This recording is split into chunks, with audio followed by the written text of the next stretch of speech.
حضرت مسیح موعود علیہ السلام کے اجداد کا ایران خراسان سے ہجرت کر کے 16ویں صدی میں بابر کے زمانے میں وہاں سے ہجرت کرنا اور یہاں آنا اور اس علاقے کو آباد کرنا، اور کیونکہ متدین خاندان تھا اور وہاں پہ ایک ایک وقت میں کہتے ہیں 500 حفاظ قرآن ان میں ہوتے تھے، اکثر عورتیں ان کی حافظہ قرآن تھیں، اور اس کا نام بھی اسلام پور رکھنا، اور کیونکہ جیسے امام صاحب نے فرمایا قاضی اسی خاندان سے مقرر ہوتے تھے، اس لیے اسلام پور قاضیاں بن گیا، قاضیاں پھر قادی رہ گیا، جیسے پہلے مدینہ کا نام مدینہ تو رسول تھا، اب مدینہ ہی رہ گیا، تو یہ تبدیلی ہوتی رہتی، پھر قادیان سے قادی وہ بن گیا، اور قادی اور قضا کس قدر قریب، تو ساری یہ خدا تعالیٰ کی ایک تدبیر چل رہی ہے، جیسے نبی پاک نے فرمایا تھا کہ سلمان و منا اہل البیت ہے، اور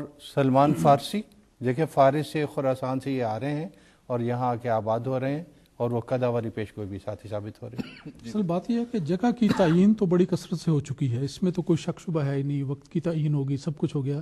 اصل بات یہ ہے کہ آج ہمارے مسلمان بھائیوں کو اس بات پر غور کرنا چاہیے کہ امام مہدی جو اللہ تعالیٰ نے بھیج دیا، زمین و آسمان نے اس کی آمد کی گواہی دی، اس کو ماننا چاہیے، اور ماننا جو ہے یہ رسول پاک صلی اللہ علیہ وسلم کا بڑا معین ارشاد ہے۔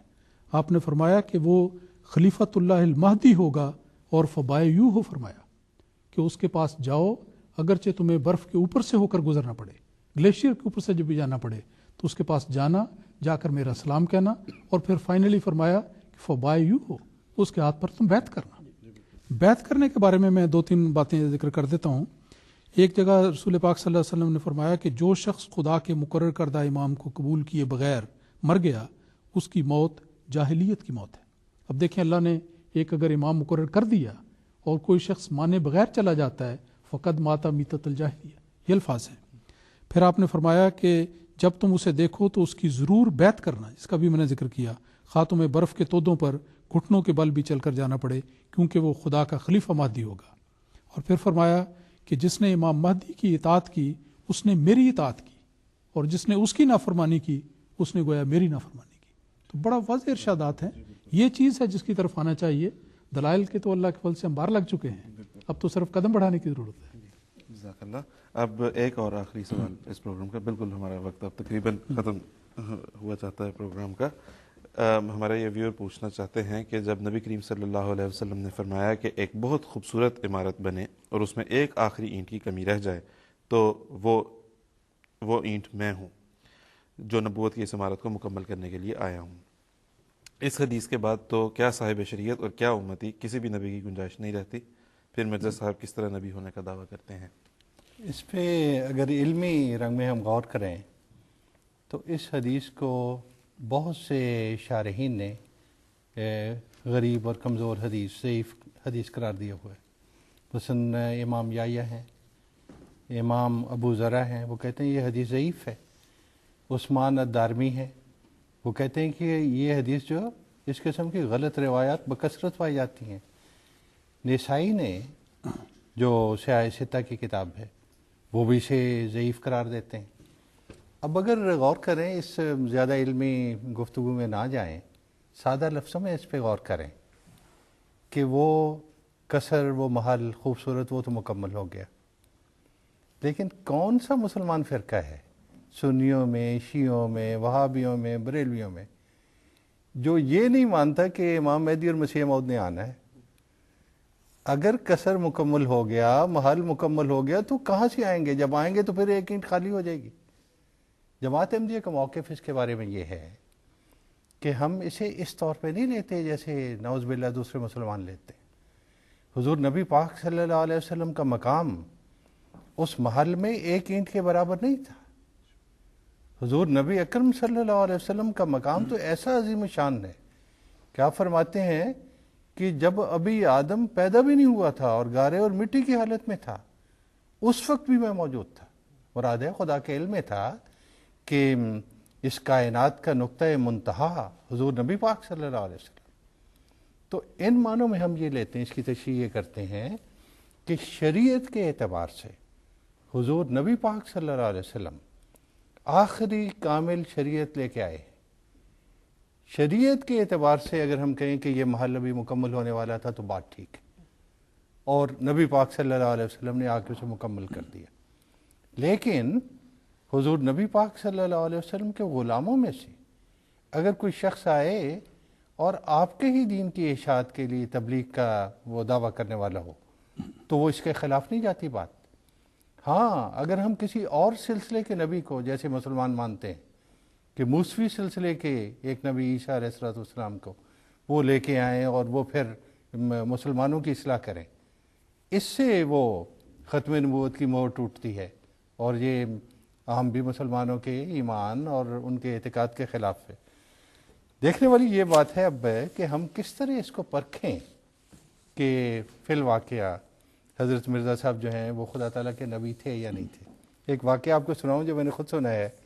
حضرت قاضی محمد نذیر صاحب لائل پوری، بہت ہی بزرگ ہمارے عالم، اور بڑے مناظرے آپ نے کیے، امام صاحب کے ابا جان کے ساتھ مل کے بھی بڑے بڑے مناظروں میں وہ شریک ہوئے۔ انہوں نے بتایا کہ ایک جگہ گئے، کہیں مناظرہ ہو رہا تھا اور ختم نبوت کہیں موضوع تھا۔ ایک شخص کو مولویوں نے، مخالفین نے کھڑا کیا کہ بھئی تم کھڑے ہو کے دعویٰ کر دو کہ تم نبی ہو، اور قاضی صاحب سے ہم پوچھتے ہیں کہ آپ ذرا انکار کر کے بتائیں نا کیسے انکار کرتے ہیں۔ چنانچہ وہ شخص کھڑا ہو گیا اور اس نے کہا جی قاضی صاحب میں نبی ہوں، ثابت کریں قرآن کریم سے، عقل سے، حدیث سے۔ قاضی صاحب نے فرمایا کہ اچھا میں ایک آیت سے ہی تمہارا حل کر دیتا ہوں۔ قرآن کریم میں اللہ نے فرمایا ہے سورہ بنی اسرائیل میں آیت 16 میں، ما کننا معذبین حتی نبعث رسولا، ہم عذاب نہیں نازل کرتے قوموں پہ، قوموں کو یوں نہیں تباہ کرنا شروع کرتے کہ زلزلے آ رہے ہوں، سونامیز آ رہے ہوں، سیلاب آ رہے ہوں، اور خدا تعالیٰ نبی کو بھی وارنر کو بھیجا نہیں اور تباہی پہلے آنا شروع ہو گئی۔ قاضی صاحب نے فرمایا دیکھیں حضرت مرزا صاحب اس آیت کی روح سے پہلے آئے ہیں، پھر یہ زلزلے، طاعون دیکھیے، حضرت مرزا اسلام نے لکھا ہے کہ ایک ہفتے میں طاعون سے 20-20 ہزار آدمی مرتے تھے، 20-20 ہزار ایک ہفتے میں، اور 3 لاکھ افراد ہیں جو صرف طاعون کا نشان دیکھ کے وہ حضرت مسیح علیہ السلام پہ ایمان لائے، اور یہ طاعون پھیلنی شروع ہوئی، کوئی 28 ملین، اوور 28 ملین افراد جو ہیں وہ طاعون سے مرے۔ تو اس قاضی صاحب نے پوچھا کہ دیکھو تم کہتے ہو تم نبی ہو، تمہیں بھی پتہ ہے تم جھوٹے ہو، جنہوں نے تمہیں کھڑا کیا ابھی اس مجلس میں بیٹھے بیٹھے وہ بھی جانتے ہیں تم جھوٹے ہو، سارے مانتے ہیں تم جھوٹے ہو۔ کیوں کہ نبی پہلے آ چکا ہے، وارنر پہلے آ چکا ہے، اور عذاب اس کے بعد آئے۔ تم نے ابھی دعویٰ کیا اور اس سے پہلے تو عذاب آ چکے ہیں سارے۔ تو وہی قرآن کریم کی آیت مرزا صاحب کو سچا ثابت کر رہی ہے، تم دعویٰ اب کر رہے ہو، اور عذاب جو ہے وہ پہلے سے آ رہے ہیں، صدی گزر رہی ہے، ان عذابوں اور وارننگ مل رہی ہیں۔ بالکل جی، بہت شکریہ لائق صاحب۔ ناظرین اس کے ساتھ ہی ہمارے آج کے پروگرام کا وقت اپنے اختتام کو پہنچا۔ ہر دفعہ کی طرح ہم آج بھی آپ کو اس بات کی دعوت دیتے ہیں کہ آپ کے ذہن میں کوئی سوال ہے جماعت احمدیہ کے عقائد سے متعلق، آپ کچھ پوچھنا چاہتے ہیں، آپ کے ذہن میں کسی قسم کی کوئی غلط فہمی ہے یا مزید معلومات جماعت احمدیہ کے عقائد سے متعلق حاصل کرنا چاہتے ہیں تو آپ ہمیں ای میل بھیجیے۔ ہمارا ای میل ایڈریس ہے quest@mta.tv، quest quest@mta.tv۔ ہمیں ضرور اپنے سوالات بھیجیں۔ ہم ہمارے پینل میں جو علماء تشریف لائیں گے، معزز مہمان تشریف لائیں گے، وہ ضرور آپ کے سوالات کے جواب دیں گے۔ تو اس کے ساتھ ہی میں امام صاحب آپ کا، لائق طاہر صاحب آپ کا، مشہود صاحب بہت بہت شکریہ، جزاک اللہ، آپ تشریف لائے۔ ناظرین اجازت دیجیے، السلام علیکم ورحمۃ اللہ وبرکاتہ۔